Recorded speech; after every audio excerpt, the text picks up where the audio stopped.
Di mana dalam 10 tahun ini dibandingkan dengan kerja Tiongkok di bawah Xi Jinping yang baru menjabat pemimpin tertinggi Tiongkok sejak 2013 alias belum 10 tahun yang langsung menempatkan posisinya menjadi pemain dunia, kita bisa mereview, kita harus melihat KPI performa era reformasi ini. Kalau berhasil, kita lanjutkan. Kalau gagal, ya kita ganti. New Mind salah satu yang mengusulkan menggantikan era reformasi menjadi era New Mind.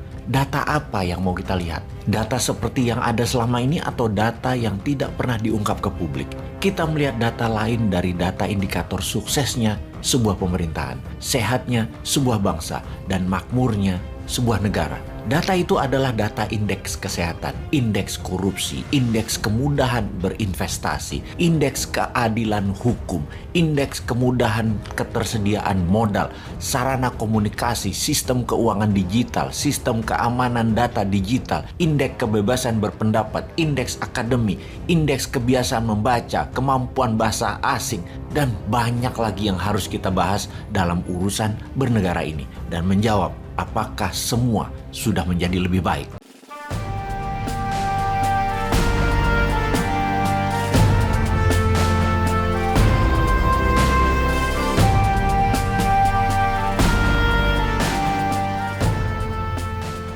Mendekati ulang tahun kemerdekaan ke-77, kita mereview apa yang selama ini kita sudah bangun untuk bangsa dan negara. Di awal periode Pak Karno, kemudian 32 tahun di bawah rezim Orba, dan selama 25 tahun di bawah era reformasi. Kita mereview apa yang telah dihasilkan oleh 7 pemimpin pencapaiannya secara terakumulasi dalam 77 tahun usia Indonesia. Apakah Indonesia yang kaya dengan sumber daya alam ini, yang lokasinya strategis, sudah menjadi negara adidaya, sudah menjadi negara superpower, sudah menjadi global player, sudah menjadi negara berpengaruh, atau masih menjadi negara berkembang, masih terpisah jauh jarak orang kaya dan orang miskinnya, masih belum bisa memproduksi kebutuhan utama keseharian, masih berhutang konsumtif, masih bergantung dengan negara lain untuk pemenuhan kebutuhan utama, masih tidak punya hasil karya kelas dunia, masih mengikuti teknologi buatan negara lain, jarang dikunjungi pemimpin besar dunia negaranya.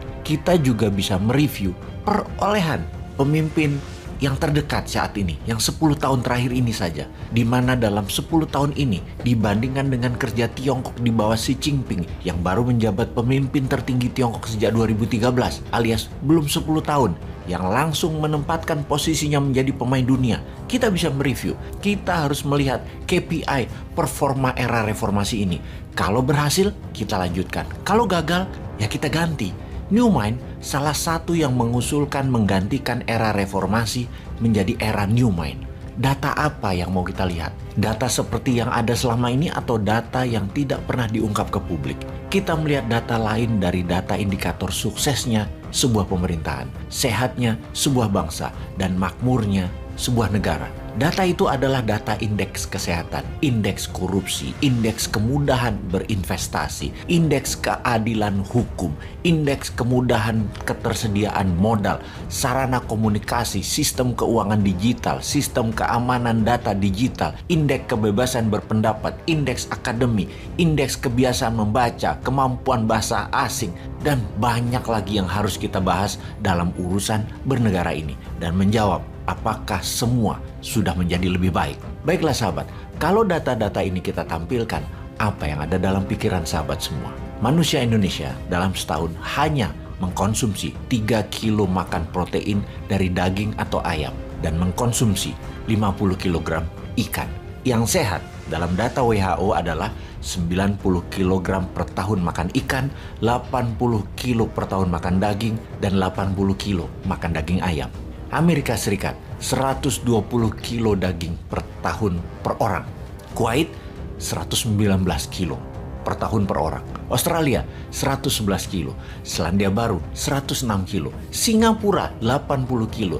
Jepang untuk konsumsi ikan 90 kilo. Indonesia 50 kilo. Saat ini per tahun 140 kilo per orang Indonesia itu makan nasi. Dan ini bisa mengakibatkan menderita sakit gula itu semua penduduk. Kalau hal ini malah ditingkatkan, yaitu makan karbonya hingga angka 140 kilo. Karena angka 140 kilo makan nasi dalam per tahun adalah angka terbesar di dunia. Yang sehat hanya 80 kilo per tahunnya per orang makan karbo itu, terutama nasi. Kita ke susu. Susu, masyarakat Indonesia mengkonsumsi 16 liter per orang per tahun. Eropa Barat penduduknya 150 liter per tahun. Amerika 120 liter per tahun, Singapura 45 liter per tahun, Malaysia 36 liter per tahun. Indonesia dibandingkan Malaysia aja hampir kalah, hanya sepertiganya Indonesia itu. Badan Kesehatan Dunia atau WHO secara umum menganjurkan konsumsi sayuran dan buah-buahan untuk hidup sehat. Jumlahnya adalah 400 gram per orang per hari, yang terdiri dari 250 gram sayur, setara 2 porsi atau 2 gelas sayur setelah dimasak atau ditiriskan, dan 150 gram buah, setara dengan 3 buah pisang Ambon ukuran sedang. Badan Kesehatan Dunia (WHO) juga mencatat rata-rata konsumsi buah dan sayur masyarakat Indonesia hanya 2,5 porsi per hari atau setahun hanya 34,5 kg per kapita per tahun. Padahal WHO menganjurkan konsumsi buah harus mencapai 75 kg per kapita per tahun. Dan standar yang dikatakan sehat adalah 91,25 kg per kapita per tahun. Kita lanjutkan datanya. Konsumsi baja Indonesia adalah 60 kg per orang per tahun. Konsumsi baja per kapita Indonesia masih rendah, bahkan dibandingkan dengan negara-negara tetangga. Berdasarkan Asosiasi Baja Dunia atau World Steel Association, konsumsi baja per kapita Indonesia hanya 55,2 kg per tahun pada tahun 2020. Singapura, konsumsi baja per kapitanya mencapai 273,5 kg per tahun. Vietnam, konsumsi baja per kapita sebesar 239,8 kg per tahun. Konsumsi baja per kapita Thailand dan Malaysia masing-masing 233 kilo per tahun dan 210 kilo per tahun. Filipina aja itu di atas Indonesia, 79 kilo per tahun. Jangan bandingkan dengan Korea Selatan yang 1000 kilo per tahun atau Tiongkok yang 400 kilo per kapita per tahun. Indonesia dalam membangun perlu baja, dan untuk hal itu Indonesia harus berbenah, harus memproduksi sendiri kebutuhan baja tersebut. Kita ke konsumsi listrik sekarang. Konsumsi listrik per kapita Indonesia adalah 1100 kWh.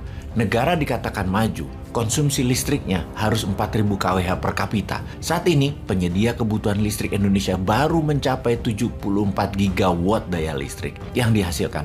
Dan baru dikatakan negara maju jika kita menghasilkan 300 gigawatt lagi.